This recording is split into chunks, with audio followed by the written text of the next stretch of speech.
March மாதம் விஜய் அவர்கள் சுற்றுப்பயணம் போகிறதா சொல்லியிருக்காரு இல்லையா? ஸோ அந்த டைம் போகும்போது முட்டை இல்லை தக்காளியா முட்டையா இருந்ததில்ல, முட்டை தான் நினைக்கிறேன். முட்டை எடுத்து அவர் வேன்ல இருந்து எந்திச்சு வந்து பேசுவார்ல, அப்போ அடிக்கலாம் அப்படின்னு சொல்லிட்டு பேசுகிறாங்க. அதுக்கு வந்து ஆதரவு தெரிவிக்கிற மாதிரி அங்கே இருக்கிறவங்கலாம் அது ஒரு செயற்குழு கூட்டம் மாதிரி நடக்குது அந்த இடத்துல.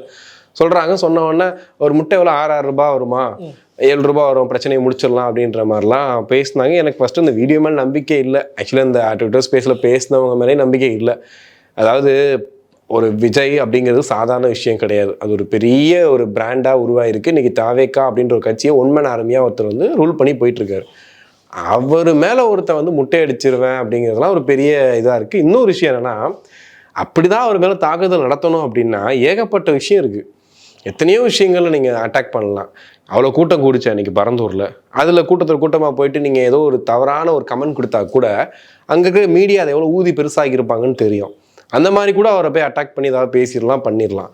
ஆனால் அதெல்லாம் தாண்டி நீங்கள் மக்கள் சப்போர்ட்டில் ஒரு நல்ல இடத்துல போயிட்டு விஜய் உட்கார வைக்கணுன்ற ஒரு எதிர்பார்ப்போட மக்கள் இங்கே இருக்கும்போது அவர் மேலே அசால்ட்டாக முட்டையடிச்சிருன்னு பேசுகிறதெல்லாம் என்னால் நம்பவே முடியல.